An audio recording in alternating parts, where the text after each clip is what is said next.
okay, how can I do the same, make the same amount of money with less time? So at this point in time, I've made more money than I've ever made in my life this year. And 90% of my time has been spent on something that hasn't made any money month to month. Think about that. 90% of your time? Yeah. That's wild. Right. So if I can put those types of constraints on myself, then what else can I do with that other 90% of my time to increase that? Yeah. That's been something that's like, oh, well, yeah, that's pretty cool. Wow. But if you put constraints on yourself, you can see what's really possible. And like, what do you want it to look like? So I want a company with 2 employees that nets me $200,000 a month. Yeah. Wow. And as an audience, have you guys gone through something similar?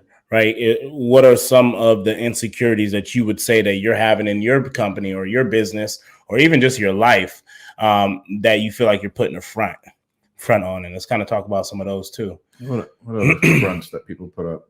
Oh, we're doing this many deals, even though you're doing $1,000 deals and you're a stupid bitch. Right? Like, oh, we're doing 30 deals a month, but they're doing $1,000 deals, like $1,000 deals. Like, I try not to ever talk about how many deals we do. Like, I try and just because it doesn't make any sense. Well, hey, and Steve's sales training, right, that my team just got into.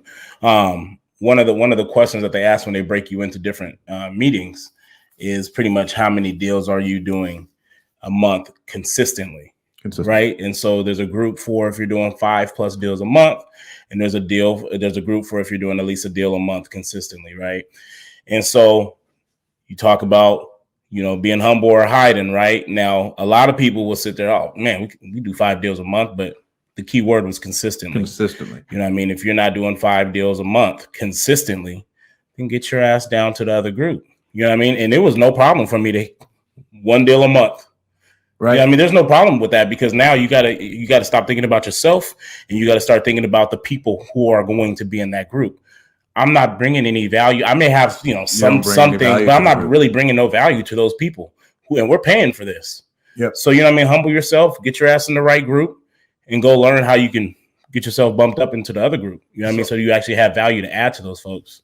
The only other thing I would say as like devil's advocate, like I was talking about earlier, you don't want to back, oh, well, we only do 1 deal a month, but our market makes more money than the majority of other markets in America.